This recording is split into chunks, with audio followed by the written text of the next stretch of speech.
Oke, masih dengan Profesor Kardus. Tak berijazah, tapi jenius. Ya, velocity atau kecepatan yang biasa kita simbolkan dengan huruf V. Kecepatan bisa dietimologikan sebagai laju perubahan posisi suatu benda atau entitas fisik dari tempat satu ke tempat yang lainnya, di mana kecepatan bisa kita ukur dengan dimensi jarak dibagi waktu tempuh, dan seluruh entitas atau materi apapun di alam semesta ini dapat digerakkan atau dipercepat. Dalam ilmu fisika, hal itu disebut dengan akselerasi atau percepatan. Ya, akselerasi atau percepatan dapat kita peroleh dari bantuan gaya atau force. Dan untuk mendapatkan gaya, kita tentunya membutuhkan energi. Semakin cepat benda tersebut berakselerasi atau bergerak, maka semakin besar energi yang dibutuhkan. Tak hanya itu, ketika berakselerasi, semua materi atau benda di alam semesta ini pasti terpengaruh dalam ruang dan waktu. Dan semakin cepat benda tersebut digerakkan, maka semakin besar gaya reaksi dari hantaman yang akan benda tersebut terima. Seperti yang dikatakan hukum ketiga Newton. Dan kali ini Profesor Kardus akan mengulas fakta tentang sejauh mana tubuh manusia mampu mengatasi gaya reaksi yang dihasilkan saat manusia tersebut digerakkan atau bergerak atau dipercepat dengan sangat cepat. Tapi sebelum Profesor Kardus mengulasnya, jangan lupa like dan subscribe di channel Profesor Kardus. Tak berijazah tapi jenius, untuk mendapatkan informasi dan notifikasi terbaru dari sudut-sudut bumi dan sudut-sudut alam semesta lainnya.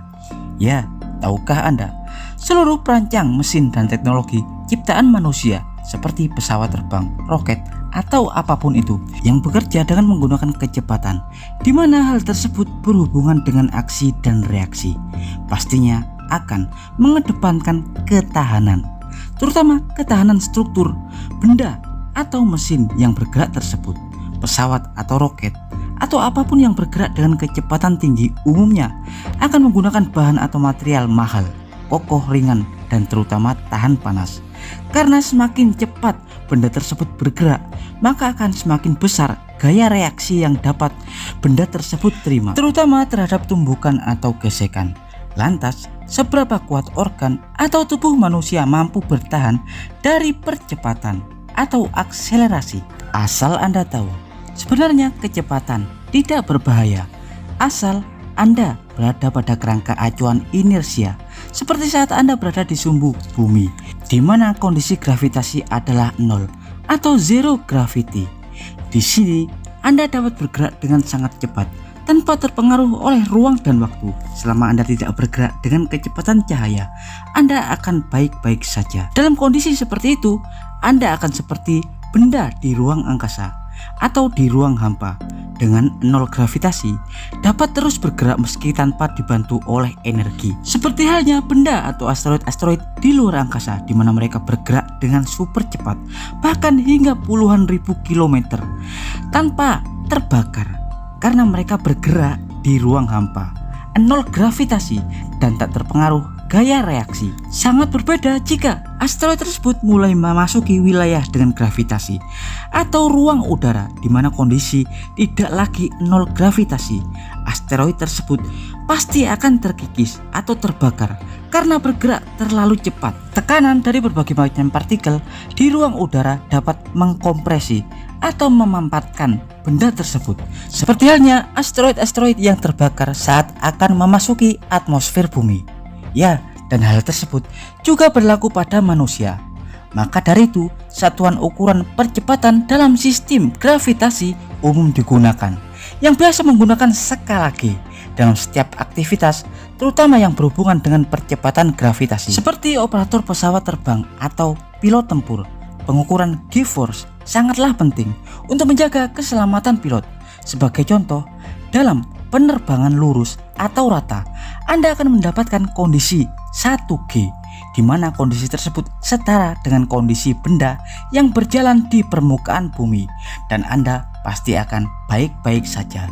Tapi seandainya Anda menarik tongkat penambah ketinggian pada pesawat untuk merubah ketinggian pesawat secara tiba-tiba, tubuh Anda pasti akan terasa tertekan atau berasa lebih berat 2 kali lipat.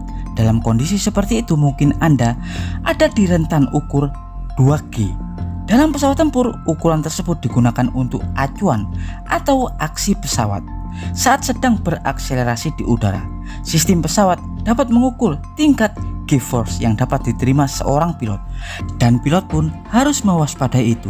Dalam rentang 4 hingga 6G, pilot mungkin masih bisa mentolerir gaya reaksi yang dihasilkan, asal dengan periode waktu yang singkat, hanya beberapa detik. Di atas 8 atau 9G, akselerasi atau pertambahan kecepatan hanya boleh dilakukan tak lebih dari 1 detik.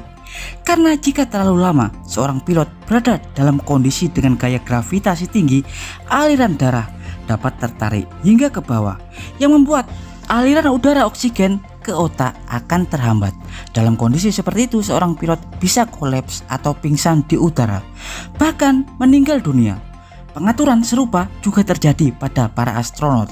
Umumnya para astronot mendapatkan tekanan 3 hingga 4G selama proses peluncuran roket. Tapi jika Anda bertanya, apa ya yang akan terjadi pada manusia seandainya mereka mendapatkan akselerasi atau percepatan secepat kecepatan cahaya, yakni 300.000 km per detik? Profesor Kardus pasti akan menganggap mustahil hal itu akan terjadi, karena diketahui tubuh Anda pasti akan terbakar terlebih dahulu saat Anda berada pada kecepatan 20 Mach atau 20 kali kecepatan suara atau sekitar 22.000 km per jam. Dan hal itu dapat kita ketahui pada perangkat pesawat hypersonic, di mana konstruksi tahan panas pun akan menyala saat mereka bergerak dengan kecepatan melebihi 20 Mach atau 22.000 km per jam.